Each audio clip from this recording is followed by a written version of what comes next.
তো আগের ভিডিওটা বলেছিলাম যে ভিডিওটা অনেক বড় হয়ে যাবে, ওই জন্য আমি ছোট ছোট পার্ট করে দিচ্ছি। ওই জন্য এখন ওই পার্টের কিছুটা অংশ দিচ্ছি, এখনও কিছুটা পার্ট আছে, তোমাদের সাথে পরে শেয়ার করব। তো এখন বাইরে হচ্ছে প্রচণ্ড বৃষ্টি, বিদ্যুৎ চমকাচ্ছে আর বৃষ্টি তো হচ্ছেই খুব সুন্দর।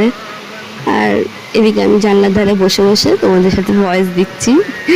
তো এই আর কি, শুনতে পাচ্ছ কিনা জানি না, জোরে জোরে বিদ্যুৎ চমকাচ্ছে।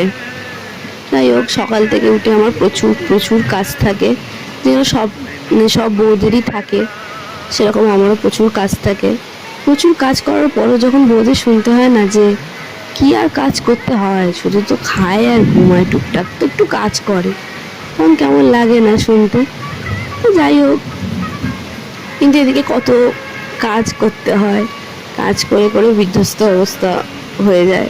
তবু মনে হয় যে, মাঝে মাঝে মনে হয় যে সব কিছু করেও কি কোনো মানে বউদের নাম হয় না, কি জানি, হয়তো হয় না, বা হয়তো কোনো কোনো বাড়িতে হয়তো হয়।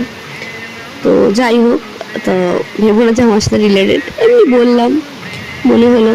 যাই হোক, তো তো সকালবেলা উঠে আগে বাসি জামা কাপড় ছেড়ে ঘর বিছানা পরিষ্কার করে তারপরে ঘর ঠরগুলো মুছলাম। প্রথমে তো ঝাড় দিলাম, দেখতে পেলে ঝাঁটাটা ভেঙে গেছে।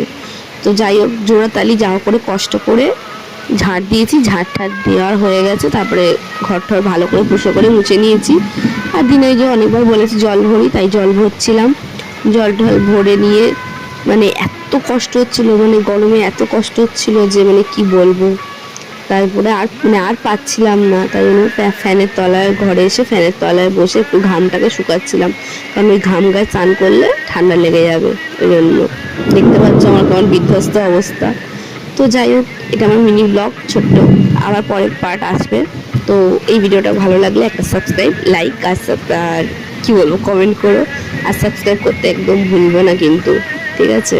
তুমি অনেকে ভিডিও দেখো, সাবস্ক্রাইব করো না, প্লিজ করবে। তো টাটা।